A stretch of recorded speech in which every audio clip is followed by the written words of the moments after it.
What is up, my YouTube family? Welcome back to my channel. If this is your first time here, then it's just welcome to my channel and not welcome back. Go ahead and hit the subscribe button because you will not be disappointed unless, of course, your taste level is lacking, and that's the you thing, baby. Nothing to do with me. I hope you guys are well. Y'all, I feel like since I got sick around Christmas, I have been getting up to like 89% wellness, feeling like, I'm back. And then I'll go to sleep, wake up with congestion and a nasty little cough, and I'm back to like 69%. It's definitely a struggle. I don't know what's going on, but I needed to stop. Aside from that, I am well, and I hope you are too. And y'all, I'm getting ready to move, but I don't know. Today, I'm kind of liking the plants in the background. Like, I feel like it looks so cute back there. Although this is a very temporary setup. Like, honestly, my collection is just outgrowing this space.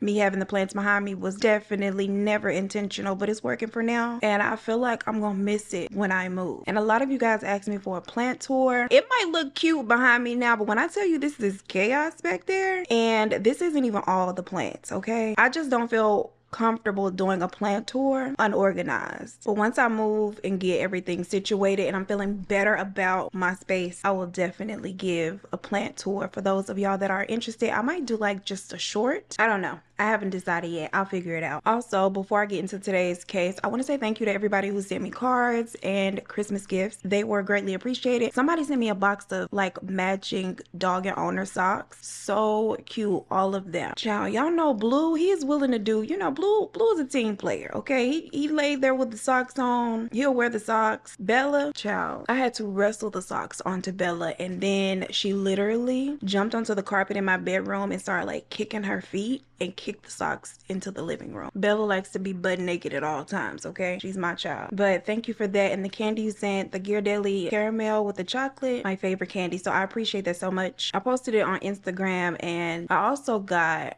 a custom jewelry box with a cute little ring and a nice bookmark. Oh, thank you. And y'all know greeting cards are like one of my favorite things in the world. I've been collecting every greeting card I've gotten since I was 14. That's when I started collecting them. I still have. So I really appreciate that a lot. I love y'all. Now, as y'all will see in the blooper reel, my little gremlin is in one of her lovey-dovey moods. So let me get into the video. I'm not gonna waste much more time. Let's talk about what we came here to talk about today, shall we? And that is the very bizarre case of Dayna Jennings. Have y'all heard of her? A mess. Now, before I get into Miss Dayna and things, let's start with her father. Born June 9th of 1948, William Musick is the youngest of 4 children, and at age 20, he marries his high school sweetheart. The two of them moved to Los Angeles, California to settle down and start their lives together. And it is not long after the marriage before William, who is commonly referred to as Bill, secures a job as a machinist. And him and his new wife, they buy themselves a home and begin making plans of starting their own family. And in 1973, 5 years after they get married, they achieve this goal when they welcome their first child, a baby girl that they named Dayna. And Dayna is a daddy's girl. She adores her father just as much as he adores her. And Bill sees so much of himself in Dayna, mainly her sense of humor and her outgoing personality. And 4 years later, they welcome their second child, a son that they named Brian. Parents, do y'all wait after y'all have the first kid to see how that's going before you have the second? Like, okay, yeah, this kid is cool. Let's do it again. I feel like that's what I would have to do. Test the waters. For the Musicks, things are good. They have their boy, their girl. Bill has a nice little cute job. They have a nice home. They are living their dream. And as the children grow older, Bill and Dayna's bond only grows stronger. They could not be closer. Dayna is Bill's little shadow. Another something that the father-daughter duo has in common is their ambition. At just 14 years old, despite being spoiled by her father, Dayna still wants to go out and get herself a little job. And this is something that Bill really admires about her and appreciates about her. Her drive mirrors his own. He works at this company as a machinist for 25 years before he's unfortunately laid off due to the company's financial hardship and no fault of his own. This affects Bill quite a bit. He struggles to adjust. The financial burden he now has sends him into a very deep depression. And both the financial hardship and his depression put a lot of strain on his marriage. Ultimately, he and his wife divorced, but by now the children are adults. Now, Bill tries to pick up the pieces and move on with his life as a newly single man, but he finds that he's just not happy in LA. Things are expensive. They're not going the way that he wants, and he figures a change change of scenery might do him some good. So in 1996, he packs up his things and decides he's going to move to Colorado with his brother and start over there and see if, life gets better. Dayna is sad to see her father go, but she understands why he's moving, and he does keep in regular contact with both her and his son Brian. Bill talks to each of them on the phone almost daily. There in Colorado, Bill gets a job working as security at a hospital, and he also does home improvement jobs on the side. He's really good at building patios and decks. It's something that he really enjoys, so much so that sometimes he doesn't even charge his friends and neighbors. As long as they drop him off an ice cold pack of beer, he will still get the job done. Now, after a while, Bill is able to get a house of his own, and he was right about Colorado. Like, things are going great. It is where he is the happiest and he is enjoying life. But Dayna, back in LA, not so much. At 26, she is unable to keep a job, child, or a marriage afloat. And after several job losses and 2 failed marriages, the people around her begin to notice a personality change. Is it just depression from the things going on in her life? They don't know. But whatever it is has caused Dayna to become very bitter, very pessimistic, and she is no longer so much fun to be around. She is inspired by a friend of hers in the massage therapy field to get into massage therapy herself, and this career change turns out to be a good decision for her. She is very good at it. She's very good with her clientele. She even makes her own essential oil mixes that she sells to them, and eventually she starts her own practice. However, Dayna is still not satisfied with life, and she decides to follow in her father's footsteps, pick up her life, and relocate to Colorado to be closer to him. Just as things had changed for the better for Bill, things also become a lot better for Dayna.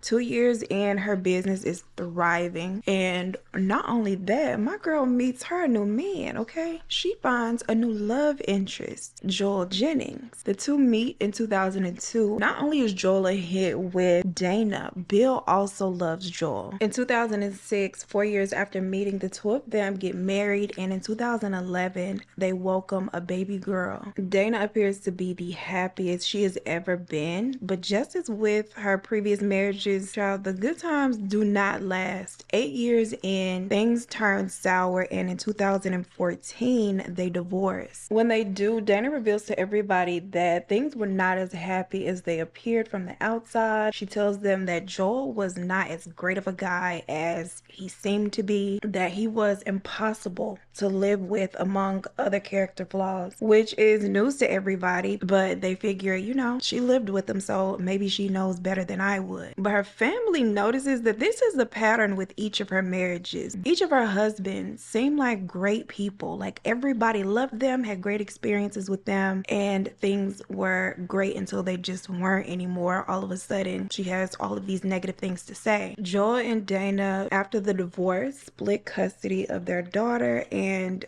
within a year, Dayna is on to marriage number 4. One thing about Dayna, she may not be able to keep a man, but she can get her one and get him down that aisle. Now, by this time, her business is not doing so well, and her new husband, he doesn't have much money, and because Dayna's love doesn't cost a thing, she is not bothered by that at all. She is willing to stick with her man and make it work. The two of them go down to City Hall, they tie the knot, and decide as a team they are going to turn their financial situation around. However, that does not work, and the bills are piling up, and Miss Mama has a child to take care of. Now, after a conversation with her father Bill about her bills, it is decided that Bill will help her out. He has this nice 2-bedroom house with a full basement, and he lives alone. There is more than enough room to accommodate them. So in 2015, he moves into his own basement, leaving the entire rest of the house to his daughter, his granddaughter, and Chris Newton, the new husband. The agreement is that Dayna and her husband would pay him $500 a month for rent. This situation, or this arrangement, also works out for Bill because he does like to travel a lot, so there's somebody there to keep the house while he can go out and see the world. Father Bill is in a good space and wanting to enjoy his life. He also feels really good about helping out his daughter and his granddaughter and them being so close to him at first. Over time, Bill is sounding less enthusiastic about his new roommates. The house is often unkept. Dayna is never on time with her rent money and sometimes claims to not have it at all, forcing him to foot the expenses of the entire household. And Miss Dayna also has a habit of charging things to Bill's credit card, promising to pay it back when the statement comes. But of course, child, she can't have her rent money on time. She does not have the money for these purchases with interest. Bill is growing fed up with this living arrangement, and he's not the only one that doesn't like it. Chris is also very unhappy being there. In the fall of 2017, 2 years into their arrangement, Dayna serves her husband a nice little drinky drink, but after drinking it, he immediately passes out, and this man sleeps for 14 hours straight. The following day, he tells his sister that he believes Dayna put something in his drink, and in November, right before Thanksgiving, Chris decides to move out of the house and leave Dayna for good. Because girl, what you're not gonna do is poison me. And quiet as it's kept, child, they say Chris went and got engaged literally less than a week after leaving Dayna. So this thing might have been on some if I can't have you, nobody else can either type of thing. Whatever the case, he is now out of the home and out of the picture. And Dayna, single at Thanksgiving, child, business tanking, she turns to her father for emotional support. And he is right there for her just as he had always been. And just as any father would, Bill encourages his daughter. He tells her, you know, things will be okay. Don't worry and don't stress. And she tells Bill that, you know, she believes that. And she has been working on her brand, her product. She actually has a new essential oil mix for massages that she would like to test out on him. They scheduled a little session right there in the middle of the living room where she keeps her massage table. And not only does she give Bill a nice massage, she gets him lunch as well. Bill takes one bite of this burger, a little sip from the milkshake, and when he wakes up, it is the next day, 15 hours later. The burger is still sitting on the side table with that one bite out of it, and Bill is very much confused because have I just been passed out here for almost a whole day? Yes. Once he gets up and, you know, starts his day, he texts his son Brian that he believes Dayna might have put something in his food to make him sleep like that. Nothing else made sense. And things become a bit more strange when 3 weeks later, on December 28th, Robert Musak, Bill's brother, contacts the local police to request a welfare check on Bill because he has not heard from his brother in over 2 weeks, and that is not like Bill. When officers arrive, they ask for Bill, but Dayna tells them that Bill does not live at the house. He hasn't for quite some time now. He only stops by every now and then, but she has not seen him herself in about 10 days.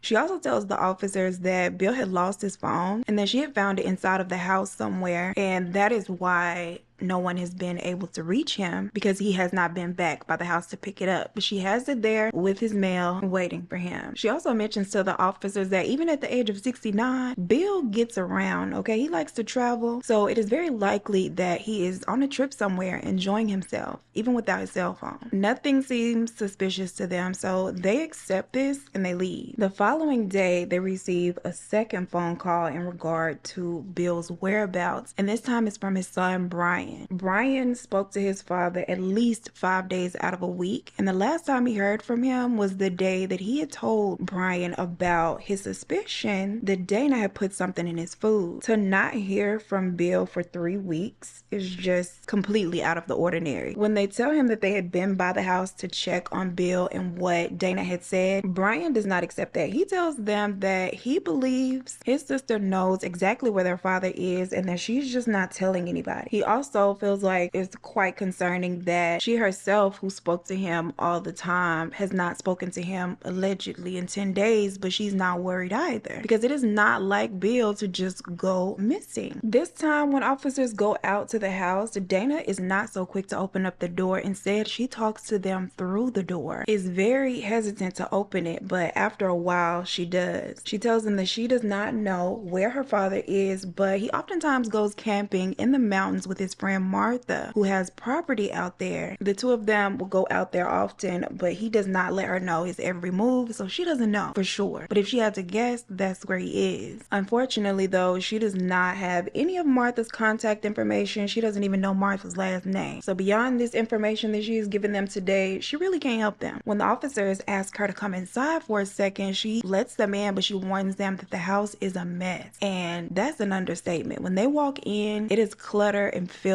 everywhere. And not only that, there's a heavy, nasty odor circulating throughout this house. But for that, Miss Girl has an explanation. She apologizes for the odor, but she attributes this nasty odor to a toilet that's backed up in the basement. The officers ask to see Bill's room. She tells them that Bill does not live here. He hasn't lived here in a while, so he has no room. And that when he does sleep over, he either sleeps on the lazy boy in the living room or he sleeps on her massage table in the living room, which is covered in clothing, like stacked, the officer said 2 to 3 feet high. They look around and there's no evidence of Bill's belongings anywhere. It does look as if Bill does not live in the house. They ask about his car that they noticed that was parked outside, and she tells them that maybe a friend picked him up. At this point, the officers leave and they tell her when she hears from Bill to please let them know and also have him call Robert and Brian. They do at this point feel like something is up, but they are not sure what. After leaving, the officers check the local hospitals. They also check to see if he had been arrested potentially, but there is no sign of Bill anywhere. They are able to track down Martha, but she tells them that yes, she does own camping property out in the mountains, but Bill isn't there. In fact, she has not heard from Bill since early December. She had invited him to a party that she was having on December 9th. He agreed to come to the party, but he never showed up, never called her to let her know why he wouldn't be there or that he wouldn't be coming, and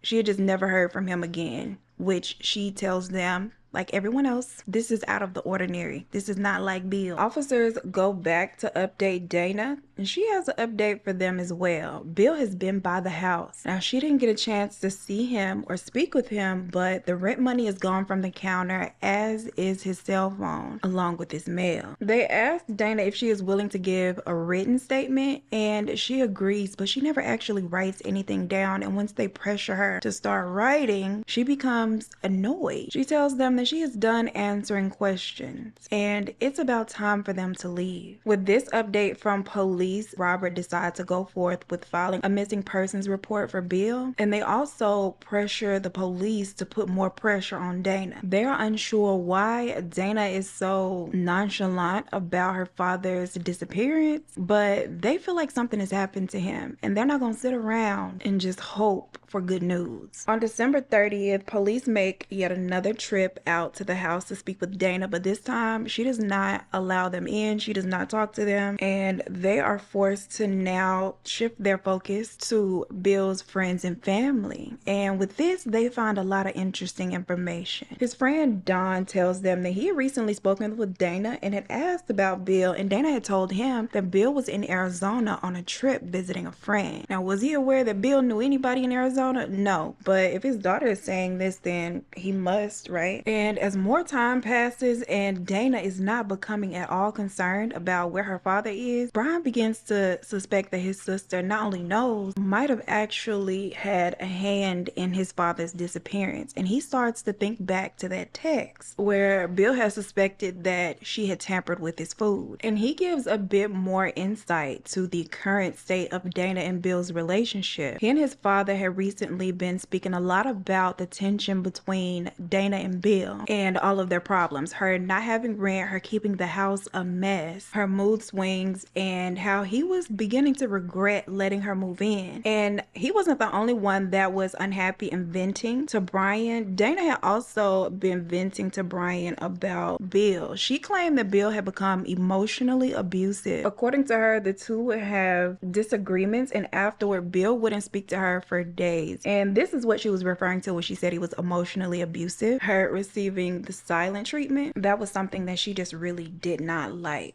Next, they have a conversation with Bill's sister, who has not spoken to him since Thanksgiving. But on December 29th, had received a very random picture from Bill of the mountains in Arizona with no context. His cell phone provider is able to perform an emergency ping on his device, confirming that the picture had come from his cell phone. This was the last time that his cell phone was used. It wasn't sent from Arizona. The picture was sent right from his home. Next, they take a peek at his bank account activity, and there have been several withdrawals made from his account. However, these signatures do not match those on the previous cash withdrawals, and when compared to Dayna's handwriting, the signatures look quite similar. A lot of people that they interviewed that know Bill and Dayna, they do believe that something bad has happened to Bill, but they don't believe that it was at the hands of Dayna. They feel that she loved her father way too much to actually bring harm to him. That is until they speak with Joel, Dayna's third husband. Joel straight up tells police that he believes that Bill is dead and very likely at the hands of Dayna for financial gain. Now, he agrees that yes, Dayna does love her father very much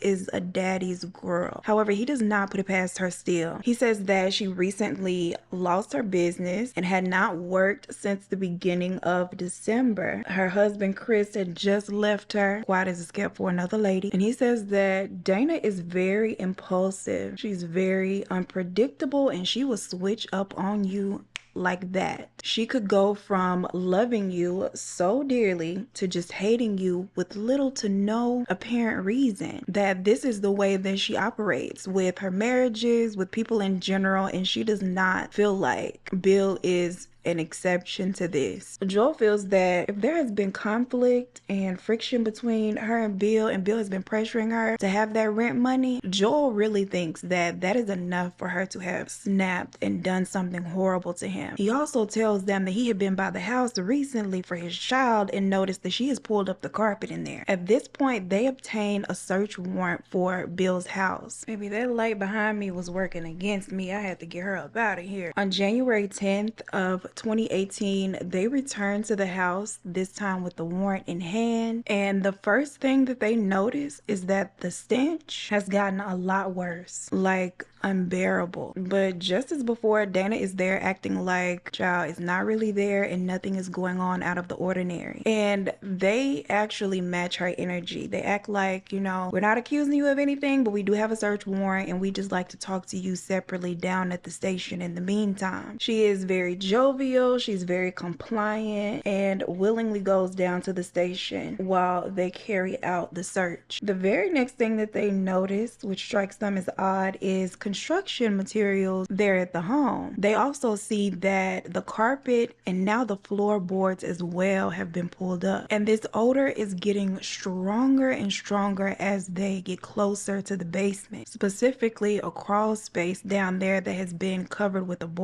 wooden board, and beyond this board is a very poorly applied fresh layer of concrete. They begin working through that, and in the meantime, back at the station, Dayna is flat out asked if her father is dead. She laughs it off and says, "Not to my knowledge." Once they break through the concrete, the smell is crazy disgusting, and one of the veteran detectives immediately recognized it as decomp. Inside of the crawl space, they find the decaying remains of 69-year-old Bill Musak encased in cement, and the crawl space has also been packed with a bunch of household trash as well as some of his belongings. Now, the detective that was distracting her down at the station asking her these questions had asked for text updates. When he gets this one, he takes it a bit slow. He asks her why there's fresh concrete in the basement, and she says that her father had been working on that crawl space and performing some home improvements down there in the basement, which is sick because he essentially dug his own grave. He tells her that they're going to dig through it, and she tells him to go ahead. And at this point, he stops playing with her and he lets her know that they already have and they know what's behind there. And she says, quote, "I'm guessing this is the part where I need to ask for an attorney then." And just like that, the interview is over. Miss Dayna is done answering questions. Now, they can't prove that she has done anything to Bill at this point, so she is placed under arrest for improper disposal of a human body. And when she is told what she's been arrested for, she acts very surprised and shocked, and she's like,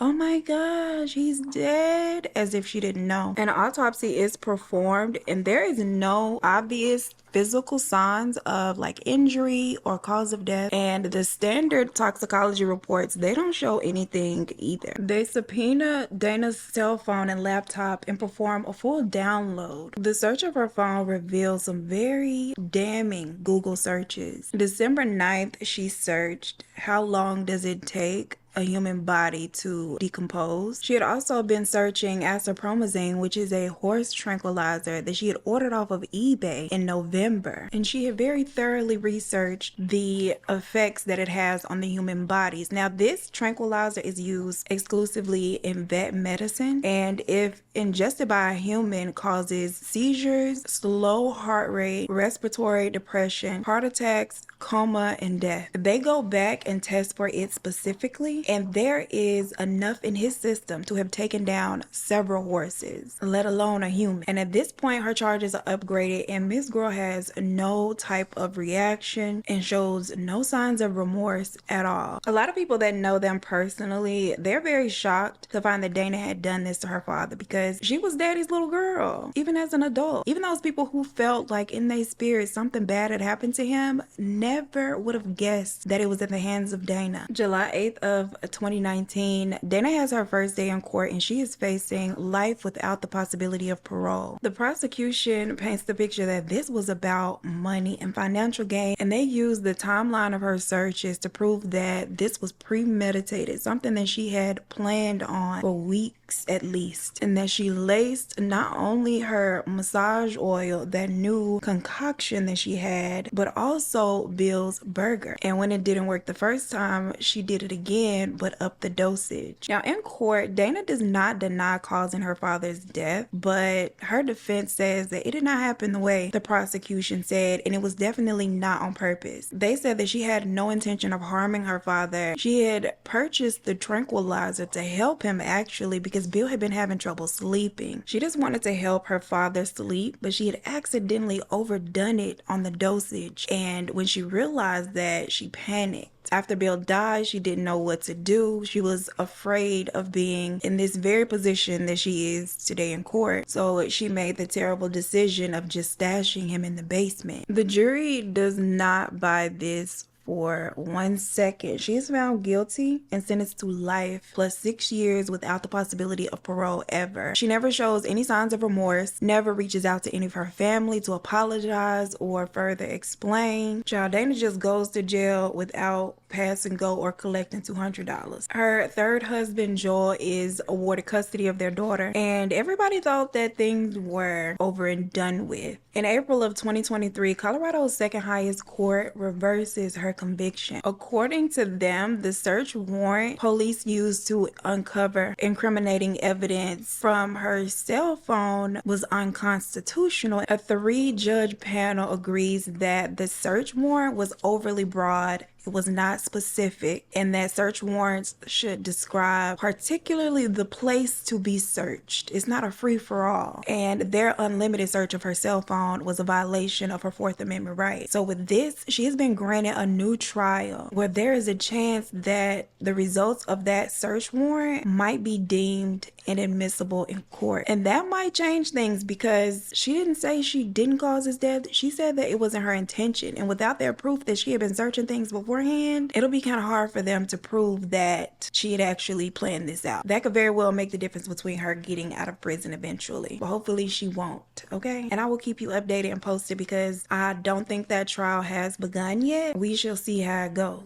Why y'all didn't tell me I forgot to put my lashes on? That is it for Miss Dayna. Like I said, I'll provide the updates when I get them. Hopefully she does not come out easier on this technicality, but y'all, you never know with the American justice system. Blue is snoring back there like he just got off work. Okay, yikes. Please let me know your thoughts down below on this case. Like the video if you have not, share with a friend, subscribe to the channel if you have not. As always, I appreciate you spending your time with me, and I look forward to seeing you in the next one. Peace. Y'all, my girl child is being so needy today. Girl, why you all up on me? You looking at yourself in the mirror? You look so pretty. I can't hold you like this the whole time, mama. Oh, my sweet girl. She just wants to be held, have her little back patted. Mommy, I love you, but I gotta put you down. Sorry, neighbors downstairs. Born June 9th of 1949, Bill. He wasn't born Bill, baby. And he wasn't born in 1949. Oh my gosh. For the Musacks thing, is it Musack? Musack. Yeah, I think so. For the Musacks, they are living the American dream. Or is that a business? Like, is the American dream on in a business? They are living their dream. The two of them, huh? Another something that the father-daughter doodle. So he decides to relocate to Arizona. Nope, he moved to Colorado, baby. He moved to Colorado. He does keep in regular, I was gonna say constitution. Why? 2 years into their arrangement, Dayna saves. No, she did the opposite of save, baby. When the officers asked to come inside, she his friend Don, not John, girl. His friend Don tells them where Bill has suspected. What? Not tragedy striking while I'm trying to film, girl. Where Google searches revealed that it's a fly in here rubbing his hands together, girl, disrespecting me. Oh, it looks like I have a little mustache. Girl, quiet as kept, I do. Get the fuck out of here, fly. Colorado's second highest court reverses her conviction. Why did the fly just literally go across the camera? So embarrassing. Dang, Blue, like really? Was you up all night?